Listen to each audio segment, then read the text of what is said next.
নির্দিষ্ট কিছু বিধানসভা আসন বেছে বেছে এই প্রচার কর্মসূচি, জনসংযোগ কর্মসূচি বিজেপির। আর এদিকে জেলাওয়ারি কর্মসূচি নিচ্ছে তৃণমূল। কিরকম না, প্রত্যেকটা জেলার জন্য ডিস্ট্রিক্ট ইলেকশন কমিটি থাকবে, একটি কমিটি তৈরি করা হচ্ছে। এই কমিটির কাজ কি হবে? অত্যন্ত গুরুত্বপূর্ণ বেশ কিছু কাজের মধ্যে দুটো খুব গুরুত্বপূর্ণ কাজ। এক হলো ভোট এবং দ্বিতীয় হলো সমন্বয়। 3 নম্বর হলো যদি তৃণমূল স্তরে কোনো অন্তর্দ্বন্দ্ব তৈরি হয় তাহলে তা সামলানো। কি কি কাজ হবে, কিভাবে কাজ হবে, এই কমিটিতে কারা থাকবেন? আবির রয়েছে আমার সঙ্গে, সরাসরি কথা বলবো। আবির,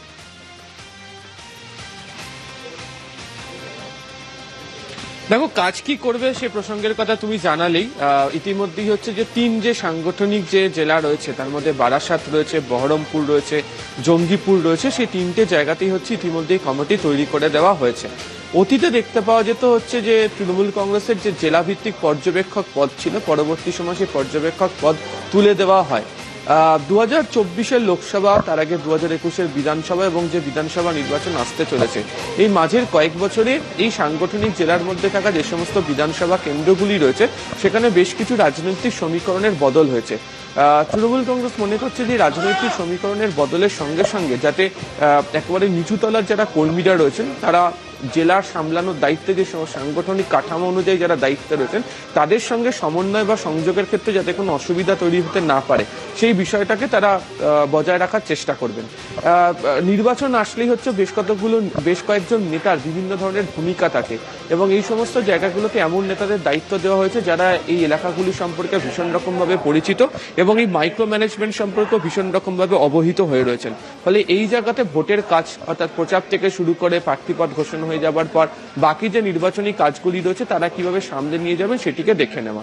এবং প্রসঙ্গত হচ্ছে বারাসাত এবং মুর্শিদাবাদ জেলার ক্ষেত্রে যদি দেখতে পাওয়া যায় তাহলে লোকসভা নির্বাচনের ফলও বেশ কতগুলো বিধানসভার ক্ষেত্রে ফলের অঙ্ক ওঠানামা করেছে। আবার মুর্শিদাবাদ জেলার অঙ্ক দেখতে গেলে 3টে যে লোকসভা আসন, 3টে লোকসভা আসনে তৃণমূল কংগ্রেস জয়লাভ করলো, এর মধ্যে বেশ কতগুলো বিধানসভার আসন রয়েছে যেগুলো আবার মালদার সঙ্গে সংযুক্ত লোকসভার প্রেক্ষিতে দাঁড়িয়ে সেখানে আবার দেখতে পাওয়া গিয়েছে যে কংগ্রেস ভালো ফল করেছে। ফলে এই যে ভোট কাটাকাটির অঙ্ক, ভোটের অঙ্কেতে দাঁড়িয়ে কে কি ভূমিকা নিয়ে পালন করে কাজ করতে পারবে নিচুতলায়, সেটাই মূলত দেখে নেওয়ার দায়িত্ব এবং সে কারণেই হচ্ছে ডিস্ট্রিক্ট ইলেকশন কোর কমিটি তৈরি করে দিয়েছে তৃণমূল কংগ্রেস। ধন্যবাদ আবির। ভোটের আগে তৃণমূলের ডিস্ট্রিক্ট ইলেকশন কোর কমিটি, এ প্রসঙ্গে কুণাল ঘোষের বক্তব্য শোনাবো। এটা সাংগঠনিক নেতৃত্ব সকলের সঙ্গে কথা বলে মসৃণ সাংগঠনিক কাজকর্ম এবং মসৃণ জনসংযোগ। আর নির্বাচনের তো কিছু বিশেষ ধরনের কাজকর্ম থাকে, কারণ নির্বাচনের একটা পদ্ধতি, নিয়ম মেনে, আইন মেনে পদ্ধতিগত কাজ করার একটা সিস্টেম আছে। যেখানে যেখানে দল মনে করেছে সেই প্রয়োজনটা কোর কমিটি দিয়ে সকলকে নিয়ে ভালোভাবে করা যাবে, করেছে। বড়নগরের ব্যবসায়ী সুদীপ্ত ঘোষ, আমরা দেখিয়েছিলাম আপনাদের ক্লোজ সার্কিট ক্যামেরার ফুটেজ দেখাচ্ছে আবাসনের ভিতরে ঢুকে কিভাবে তার ঘরের মধ্যে ঢুকে তাকে বেধড়ক মারধর করা হয়েছে। এখানে শেষ নয়, মারতে মারতে তাকে বাইরে নিয়ে আসা হয়, রাস্তায় তাকে ধরে রাখা হচ্ছে, মাঝে মধ্যেই তাকে মারা হচ্ছে, এরপরে তাকে টোটোয় তুলে নিয়ে যাওয়া হবে। কারা নিয়ে গেল? 5 জন। পুলিশে এফআইআর করেছেন। 5 জনের মধ্যে থেকে মূল যে অভিযুক্ত অর্পণ দত্ত, সেই অর্পণ দত্তই তো গায়েব, তাকে তো এখনো গ্রেপ্তারই করা যায়নি। কিন্তু কেন? শঙ্কর রাউত সহ 5 জনের বিরুদ্ধে থানায় অভিযোগ করেছিলেন সুদীপ্ত ঘোষ, 3 জন গ্রেপ্তার, মূল অভিযুক্ত অর্পণ দত্ত এখনো গ্রেপ্তার নয়। কেন? কোথায় অর্পণ দত্ত? সুবীর রয়েছে সরাসরি আমার সঙ্গে। সুবীর, খুব স্বাভাবিকভাবেই ওই ব্যবসায়ী তো টেনশনে থাকবেন, আতঙ্কে থাকবেন যে এরপরে তাকে আবার তারা মারবে, আবার তারা যেহেতু পুলিশে কমপ্লেন করেছেন আবার হয়তো মারতে আসতে পারবে। অর্পণ দত্ত কোথায়? এখনো পর্যন্ত পুলিশ তাকে ধরতে পারছে না কেন?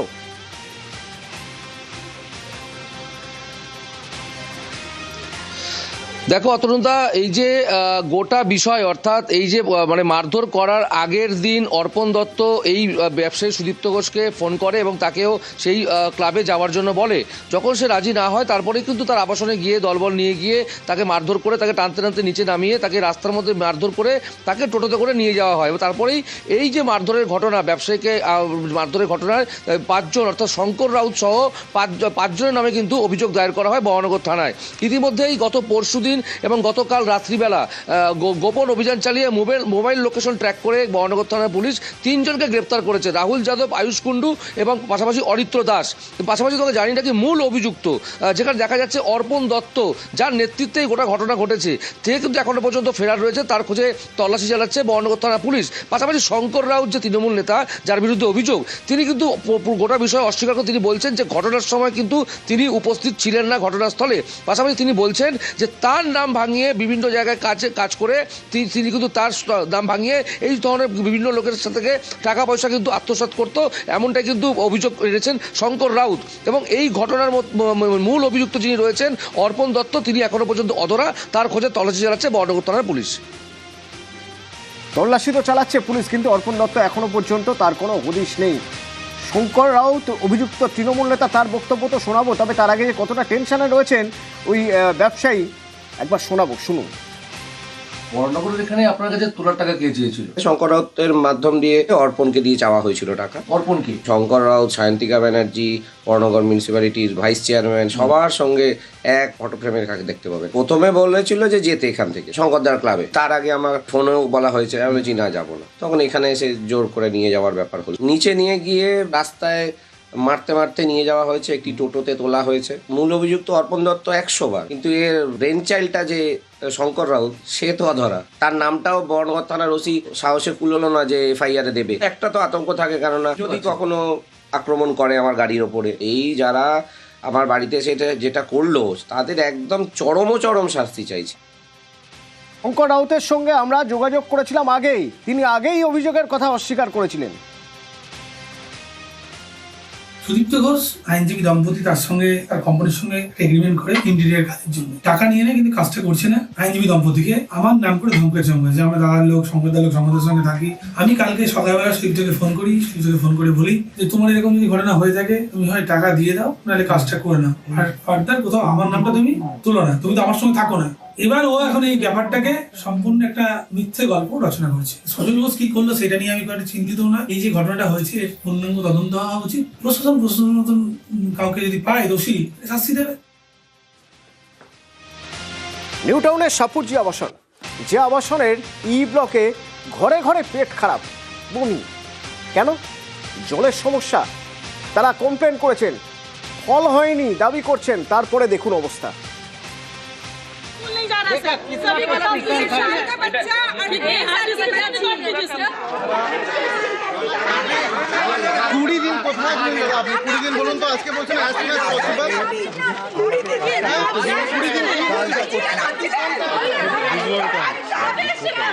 ये भाग क्यों रहे हैं?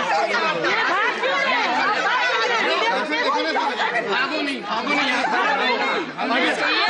बुलाया जा रहा था, ये आया 10 दिन से स्कूल नहीं जा रहा सर। सभी को 3 साल का बच्चा और 1 साल की बच्ची। অনুপ আছে আমার সঙ্গে সরাসরি। অনুপ, সমস্যাটা কোথায়? মানে জলের সমস্যা যদি হয়ে থাকে তাহলে সেই সমস্যা একটা নির্দিষ্ট সময়ের মধ্যে মেটানো সম্ভব, কিন্তু এরা তো দাবি করছেন এরা আগেও কমপ্লেন করেছেন, তারপরেও সমস্যার সমাধান হয়নি, ঘরে ঘরে অসুস্থ হয়ে পড়ছেন সবাই।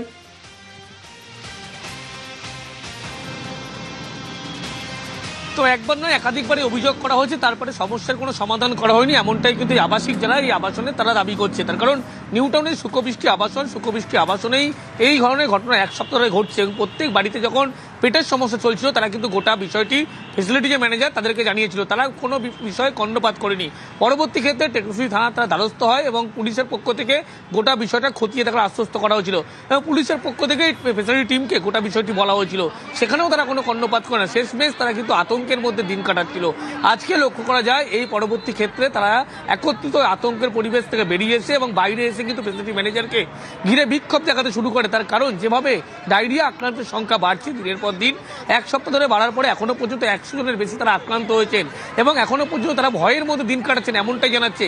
এবং সেখানকার যে জল, সেই জল ব্যবহার করার পরেই এই ডায়রিয়াতে তারা আক্রান্ত হয়েছেন এমনটা তারা কিন্তু স্পষ্ট করছে। এই নিয়েই আজকে এই সাপুরজি যে সুকবৃষ্টি আবাসন ই ব্লকের বাসিন্দা তারা কিন্তু বিক্ষোভ দেখায় এবং ফেসিলিটি ম্যানেজারকে যখন ঘিরে বিক্ষোভ দেখানো হয় উত্তেজনা পরিস্থিতি তৈরি হয়। পরবর্তী ক্ষেত্রে ফেসিলিটি ম্যানেজারের পক্ষ থেকে আবাসন কর্তৃপক্ষের পক্ষ থেকে বলা হয় তারা গোটা বিষয়টি খতিয়ে দেখছে এবং খুব শীঘ্রই সমাধান করে দেওয়া হবে। কিন্তু প্রশ্ন উঠছে, এক সপ্তাহের বেশি হয়ে গেল এখনো পর্যন্ত এই সমস্যার সমাধান করলো না। শেষমেশ তারা আতঙ্কের পরিবেশে তৈরি হয়েছিল, তারপরেই তারা আজকে দফায় দফায় বিক্ষোভ দেখায় এবং এই আবাসনের ই ব্লকের 100 জনের বেশি বড় থেকে ছোট প্রত্যেকেই কিন্তু এই ডায়রিয়ার প্রকোপে আক্রান্ত হয়েছে। একবার ওদের কি অভিযোগ একবার শুনো। এইরকম যে একটা বিচ্ছিরি অবস্থা হবে এটা আমরা কল্পনাই করতে পারিনি। আজকে কিছুদিন ধরে আমার ভীষণ পেটের গন্ডগোল যাচ্ছে, অ্যাসিডিটি হচ্ছে, হজম হচ্ছে না, যার জন্য আমি ডাক্তার দেখিয়ে এসেছি। ডাক্তার আমাকে ওষুধ দিয়েছে, অ্যান্টিবায়োটিক দিয়েছে, কিন্তু তাও পুরোপুরি সারেনি।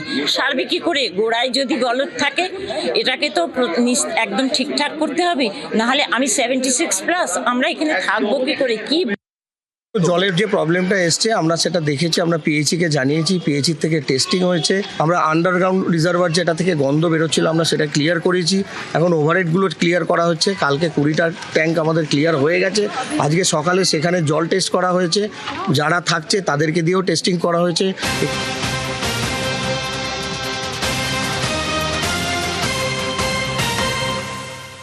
আরজিকর দুর্নীতি মামলায় বিচার প্রক্রিয়া থমকে, সন্দীপ ঘোষদের বিচার প্রক্রিয়া থমকে কেন জানবো।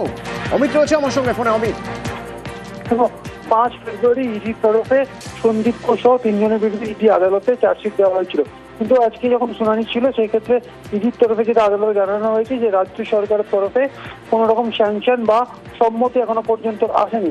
যেহেতু সন্দীপ ঘোষ সরকারি আধিকারিক বা সরকারি কর্মচারী, সেক্ষেত্রে তার বিরুদ্ধে চার্জ গঠন করে বিচার প্রক্রিয়া শুরু করার ক্ষেত্রে রাজ্য সরকারের স্যাংশন বা রাজ্য সরকারের অনুমতি প্রয়োজন।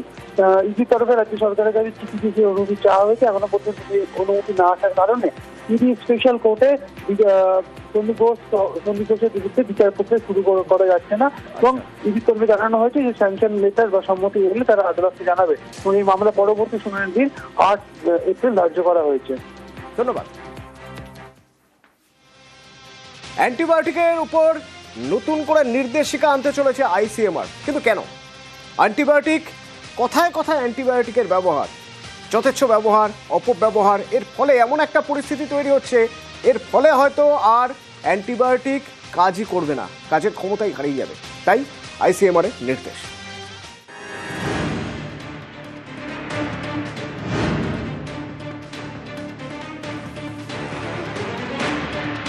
অ্যান্টিবায়োটিকের অতিব্যবহার এবং অপব্যবহার আটকাতে নয়া গাইডলাইন আনছে কেন্দ্র।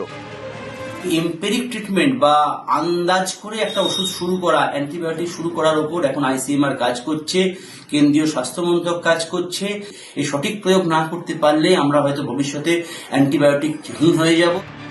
জ্বর হয়েছে, অ্যান্টিবায়োটিক। সর্দি কাশি, অ্যান্টিবায়োটিক। পেট ব্যথা, তাতেও অ্যান্টিবায়োটিক। নিজে নিজে ডাক্তারি করে ইচ্ছে মতো অ্যান্টিবায়োটিক। অনেকে আবার অ্যান্টিবায়োটিকের কোর্সটাও শেষ করেন না, এর ফল হচ্ছে মারাত্মক। অ্যান্টিবায়োটিক খেয়েও রোগ সারছে না, অনেক সময় সেরে উঠতে বেশি সময় লাগছে। অর্থাৎ ধীরে ধীরে ক্ষমতা হারাচ্ছে অ্যান্টিবায়োটিক, জীবাণুকে আগের মতো কাবু করতে পারছে না।